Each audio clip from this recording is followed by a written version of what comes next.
I get it, a lot of people ignore Facebook metrics because they're kind of boring, but they can be really helpful if you're trying to diagnose what's going wrong with a campaign, particularly if you have low conversions, and for finding specific insights that you can use to scale your ad campaigns.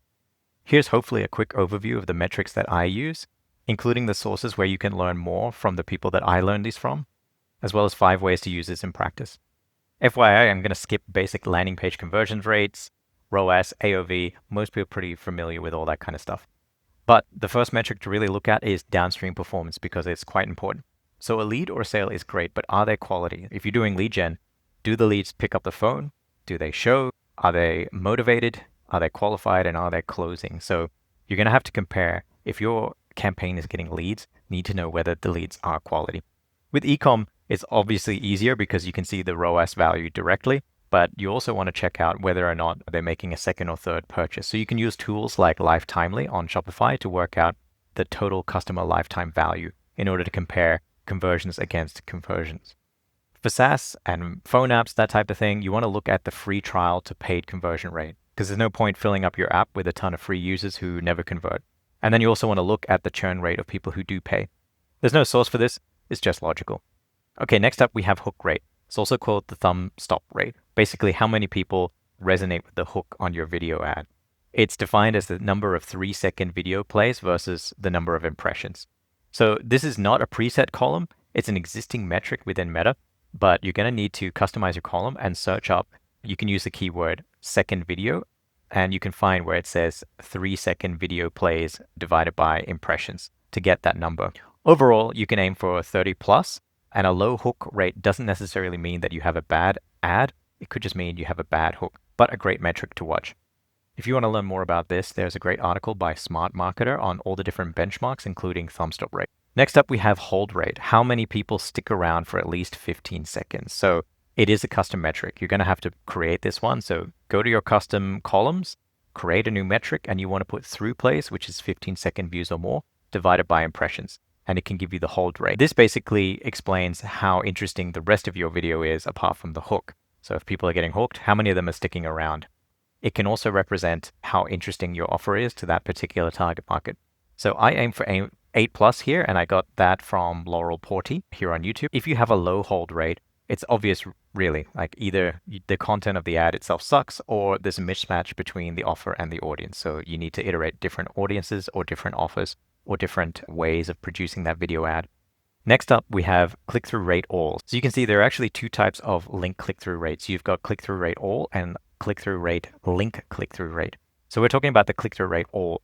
Basically, this is the number of people who engage with your ad at all, like pausing it or stopping it or clicking on it to read more, that type of thing. You can use it as a proxy basically for how interesting your ad is overall. So that's the video and the copy. If you have a high click-through rate all, but a low spend, this may be a signal that you want to test that ad on another ad set so it gets enough juice to really know whether it's a good ad or not. If it's also got a high click-through rate but low conversions, you might want to consider testing a different ad copy or offer, or changing the body of your video ad to try and improve that conversion rate. Benchmarks, you can aim for about 2 plus here. There's a really good video by UpHex a while ago discussing click-through rate all and link click-through rate. I can't find it anymore, but if you want to look around on YouTube, you can probably find it. By the way, if you ever want some personalized help with your account, I do offer a 25-minute free Q&A call, so I'll put a link to it below. Thanks. Next up, we've got see more rate. So this is the percentage of people who click the read more on the copy of your ad.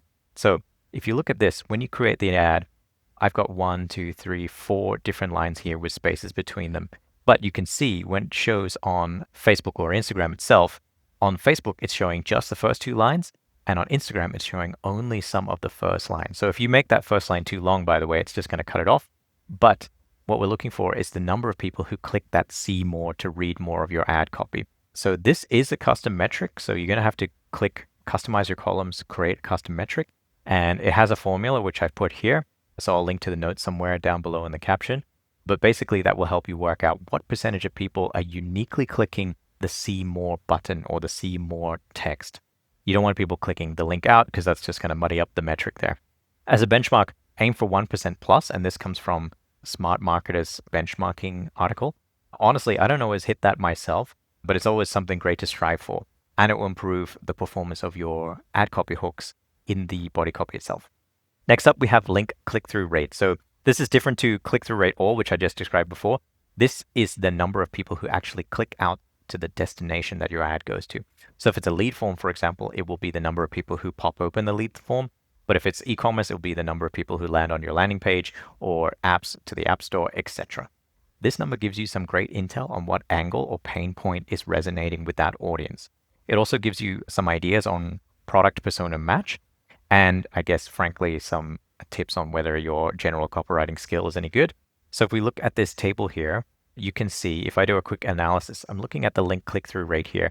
One of them has 8%, but just keep in mind, this is a demonstration only. The numbers here are really low, so you would need to have some proper spend to make a good call on this. But you can see whatever is going on here, either the offer is different or the persona is different, or the copy has done a better job of promoting whatever this offer is.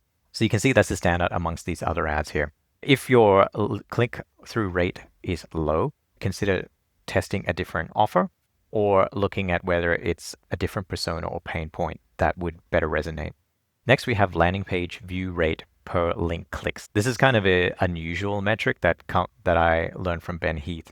It's basically the number of people who actually see your landing page after clicking the link. In this case, it's an existing metric. You just have to add it manually using your customized columns. So go ahead and search for landing page, and you should see landing page views per link clicks. So this works by comparing the amount of people viewing your landing page versus the number of people who are clicking the link. If there's a mismatch here, it can give you a hint on, is there a broken link, or is the landing page slow, or is there something stuffed up with your pixel, as an example.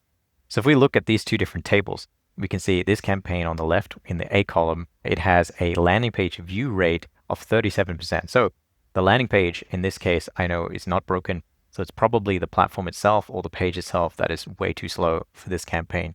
Meanwhile, if you look at this campaign on the B column, you can see the landing page view rates around 90%, 80% plus, which is a really good sign. In terms of benchmark, I haven't found any consistent information. If you have one, please drop it in the comments below. But I just use it as a general signal or lever to know whether or not the landing page is performing generally okay. Almost there. We're at CPM now. I personally don't find CPM benchmarks that useful for comparing campaigns, except for when I'm comparing like for like. So what I mean here is, if you're doing ads for one pet store branch versus another pet store branch, you want to see whether CPM is the same. Likewise, if you're doing some kind of offer between different cities, you want to see whether one city is more expensive CPM-wise than the other. And also helps to evaluate offer performance. So if you're targeting the same audience with different offers and you can see the CPM is different, then you can get an insight on whether one offer is generally more competitive or saturated than the other. So let's look at some examples. Here are two campaigns, and you can see one is in the UK and one is in the US. They're the exact same promotion. You can see the one in the UK is about $6 US, whereas the one in the US is $22. So relatively speaking, it's about 3.4 times more expensive in the US than it is in the UK. This is a really interesting number because you can also expect that perhaps the lead conversions for this particular campaign are going to be about 3.4 times more expensive. If they're not, that might be worth looking at. Likewise, this is an example where I've promoted multiple campaigns to the same audience, but each one is a different type of offer in this case. The CPMs are really interesting here. You can see for the lead form version, it's $143 for a CPM. This is agency lead gen, by the way, which is generally pretty expensive. Whereas if you drive them to a landing page, which is the campaign here, it's far cheaper. So either the second one didn't run for very long and the data is kind of crap, which is possible, but you can see there's a difference between how Meta is treating each one of these lead gen campaigns.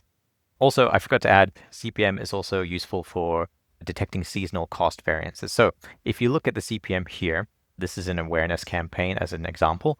You can see on Black Friday, there was basically a small bump, but overall there wasn't much else going on affecting this particular campaign, not the account overall, this particular campaign. So if you're going to look at the seasonal changes and say, why is my campaign suffering? It's because of Black Friday. You can use the CPM tracked over time to discover whether or not your CPMs went up a lot during a particular season or a holiday or anything like that. Great. Now on to frequency before we get to the applications. So this is how many times an ad is shown to the same person, also known as how much you're blasting them. This is pretty helpful because if you want to do an awareness campaign, you want something to be high frequency, but you want it to be different ads. So everybody's been annoyed where we've seen the same ad maybe some guy with a Lambo in their garage about 1 million times in the same day, that's getting a high frequency of the same ad. But for generally, when I do awareness campaigns, I try to get a high awareness over a long period of time with different ads. So this is a really great way to measure that over time. Also, when you're doing conversion-based campaigns, so that's sales, leads, signups, that kind of stuff, I also want to check whether or not I'm exhausting the audience with the same ad. So I generally like to keep it under 5 to 10, but if you're in a really small country, for example, Singapore, it can be more normal that the frequency is much higher because the population is much lower. There is a gentleman called Jason Gann on YouTube who has a great video about this, so check that out if you'd like to learn more. Okay, tying it together. So in practice, I don't use all of these metrics all of the time. I break it up into basically 5 different questions I have. And this is how you might apply them. So for example, first you might check out whether it's the offer or the product that's going astray here. So in this example, I can't check whether it's the offer or the product that's going wrong here because it's the same offer and product. But if it was, I would look for a CPM difference to see whether it was the offer that was really driving the cost potentially on a particular campaign. Next, we have creative here. So creative you can look at in multiple different ways based on what we've just seen here. For example, we can look at the 3-second video plays to see whether the video creative has a really good hook, and also look at the hold rate to see whether or not the contents of the video is doing really well. Likewise, we can see whether the offer is resonating with that audience by looking at the hold rate. Then we can look at the C2R all to see whether or not the creative is engaging or not. Then if we're going to look at the copy, we can look at the CMOR rate to see whether the hook of the ad copy is doing well, and also the link click-through rate to see whether the offer is interesting. Likewise, for the creative, we can look at the link click-through rate as well to see whether that's performing well. Looking at the angles and personas, so I have the personas written out, which one's being targeted in my ads here. So if you want to include that next time you run ads, that could be helpful for judging this. But you can see, for example, as a general trend that CPM is going to be different between personas. So for example, this one here doesn't get very much data, but hypothetically that one could be an undersaturated persona. Whereas this one I know is performing, so you can see it's actually getting quite a good CPM versus some of the others here. Also, you can analyze the metrics from a formats perspective. So for example, looking at the CMOR rate between static ads versus video ads, and also the link click-through rate between static and video ads, or even carousel ads. Ultimately, you're going to have to do one of these 5 analyses, or all of them, and then prioritize the issues that you feel. So if you're getting low conversions, you might feel, okay, looking at this, these offers or these products are performing best, so I need to focus more on those, or I need to get rid of these underperforming products or offers. Likewise, these angles and hooks are doing really well on the video ads, but their actual click-through rate or their hold rate is low, so I need to iterate off those hooks with new video ads that have better contents and better CTAs in the videos, for example. And then implement those changes in your next round. So that comes down to how you like to scale or build your campaigns, but there are plenty of videos about that. So that's how I use metrics to evaluate the campaigns, particularly when it's not easy to be guided by which ones are getting results. Hopefully you can take a bundle of these and apply some of those for your own account. If you want some personalized help, I have a link to a free 25-minute Q&A call down below. Good luck and see you in the next video.